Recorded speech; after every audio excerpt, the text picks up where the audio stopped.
Mas Mardigu, tax planning 2020 harus diatur nih. Perusahaan kita kalau nggak dibuatkan rencana pajaknya bisa kedodoran. Ini pesan singkat di WA yang saya balas WA tersebut dengan berkata, ya sudah sekalian aja meeting tahunan dan buatkan RKAP tahun 2019 plus Capex Capital Expenditure 2020. Setuju? Inilah yang terjadi di Sabtu kemarin, RKAP. Memanfaatkan waktu dari padat jadwal masing-masing stakeholder, kami bertujuh, 3 direksi, 2 komisaris, dan 2 owner melakukan rapat panjang. Seperti kebiasaan kami, rapat tidaklah formal. Sambil breakfast di Mulia Hotel, Sabtu pagi diteruskan rapat di Business Center di lantai 6 hotel tersebut, RKP tahunan dilaksanakan. Pastinya seperti pesan singkat sebelumnya, hingga siang, diskusi pada topiknya adalah tax planning mendominasi 50% isi rapat. Sebenarnya saya ini bukan jago banget urusan perpajakan. Saya juga bukan ahli urusan pajak. Namun sebagai seorang yang sedikitnya pernah berkecimpung lebih dari 25 tahun, saya mungkin termasuk orang yang paling sering menghadapi banyak pengalaman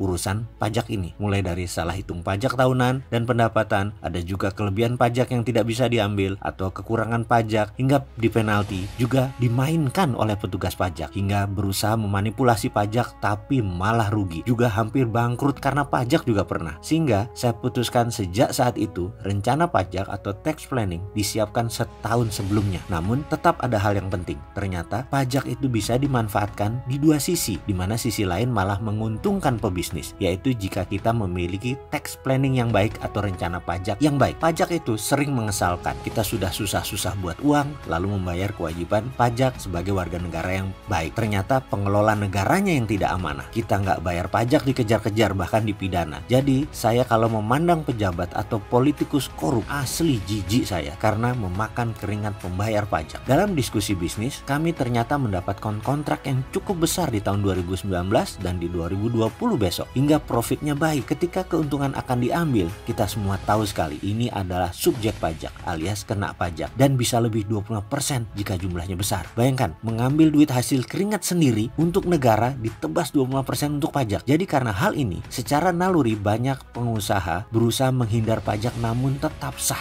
Nah loh, gimana tuh? Misalnya, pajak bisa dikecilkan dengan cara perhitungan pajak yang berbeda. Sekali lagi, semua itu harus legal strategi pajaknya yang biasa disebut tax planning. Berbicara tentang pajak, salah satu negara yang memiliki sistem pajak yang baik adalah Cina, di mana pembayar pajak bisa mendapatkan bonus hingga miliaran rupiah. Benar, bahkan puluhan kali dari pajak yang mereka setorkan. Hampir setiap bulan ada undian pajak, dan di setiap tahun ada undian nasional mengenai pajak ini yang berhadiah miliaran yang dibagikan massal kepada pembayar pajak. Sebuah strategi yang aneh, yaitu pajak diundikan. Mau tahu detailnya? Agar ini bisa ditiru di Indonesia, jangan uang Cina doang yang diambil. Caranya Cina membangun negara juga ditiru. Ilustrasinya begini. Suatu hari, beberapa tahun yang lalu, kami mengunjungi Cina untuk melihat pabrik bau steel untuk seamless pipe yang kami butuhkan. Setelah banyak membandingkan dengan produsen lain, kami akhirnya melakukan deal bisnis dengan bau steel ini untuk seamless high pressure pipe. Di sana saya beberapa kali naik taksi di daerah Pudong, Shanghai, Cina. Dan ada hal yang menarik ketika membayar ongkos taksi tersebut, maka keluar 2 struk pembayaran. 1 struk untuk kita penumpang, 1 struknya untuk pengemudi taksi tersebut. Hal umum pastinya, 2 lapis tanda pembayaran. Saat itu saya langsung meremas truk tersebut dan saya buang di sampah dekat pemberhentian taksi. Dan secara mengejutkan, supir taksi tersebut menghentikan jalan kendaraannya dan menegur saya dengan sopan sambil berkata, "You're not supposed to do that, sir." Nah ini, saya cukup terkejut dengan 2 hal. 1, bahasa Inggrisnya yang bagus. 2, dia mengatakan sesuatu yang baru, tidak membuang struk. Saya pun dengan serta-merta bertanya balik kepadanya, "What's wrong with that?" Ada masalah emangnya membuang